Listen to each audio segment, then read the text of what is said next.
March 3rd, I came home from being on the road operating some ski trips that we were doing for the business, and had a really tired winter. I was kind of beat up, had a tough life set of circumstances, and during that winter I'd bought a motorcycle and a Jeep for retail therapy to make sure I could emotionally make it through, feed my adrenaline. And got a call from a friend on March 3rd, 2004 that said, hey, let's go ride. So we headed out to Mulholland and took a ride in Malibu, and I remember the first 2 hours of the ride and woke up in the hospital 5 days later. And when I woke up on Sunday, I had a group of family and doctors around me, and just was trying to take in the scene of what was happening. I'd already had 6 surgeries, and I was just coming to.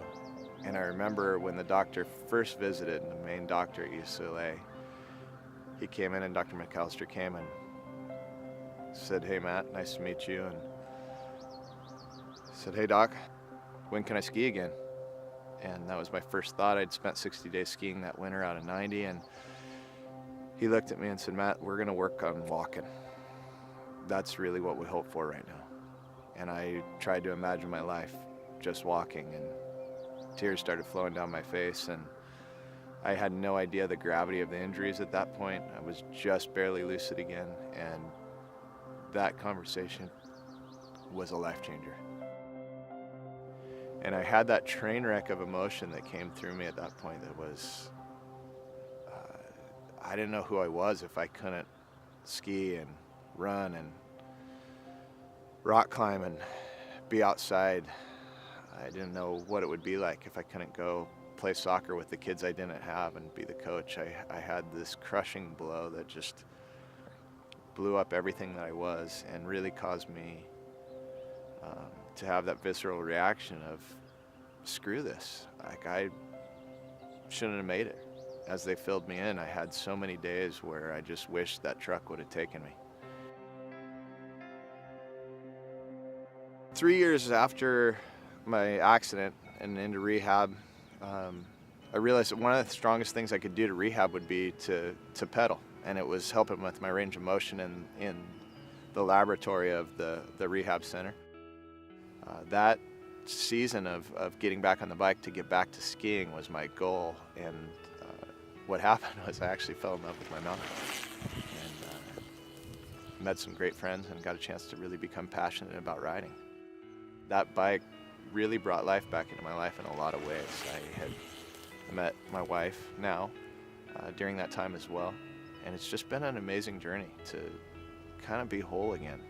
I'm so grateful that God used those months and years to develop the plant. And so after realizing how much community and fun and shared interest I had with so many people, cycling really, mountain biking particularly, became my passion. So in June of 2009, my good friend from college, John Russell, called me, and he knew I loved cycling. We were riding together. He had a friend who had a friend who was racing a series in Sacramento, and said, hey, they're getting 350, 400 people out a week, and what if we could do that here in Orange County? And there was no midweek mountain bike racing. Mountain bike racing had gotten pretty quiet at that point here in Southern California, aside from the US Cup and a couple big events. There wasn't something for just the average Joe. He said, what if we just did a fun race, something that people could come to? Would you be interested? So we set out in June to launch a mountain bike race. My wife was pregnant, and she was our designer. We threw a logo together, we got the flyers together, we went out without any sponsors and walked into the shops and said, hey, we're gonna be racing on Wednesday nights, and we'd love it if you'd join us. And naively, we just stumbled into the perfect storm. It was a perfect location at Irvine Lake, really close to people, 30, 40 minutes from people to be able to get there. Super central, beautiful spot. It was a need that it was an itch that needed to be scratched. I mean, it was our first race. We had 325 people.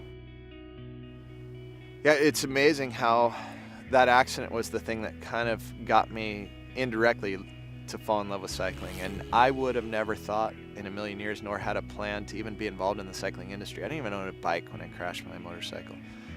To look back now, it's been a story that just had a very perfect, orchestrated, designed fill for where I was going and the hole that we were supposed to plug. So to see Over the Hump have developed, John and I are humbled and privileged to be a part of the community. It is so fun to have seen the size and the energy behind it, and I can't wait to see where it goes.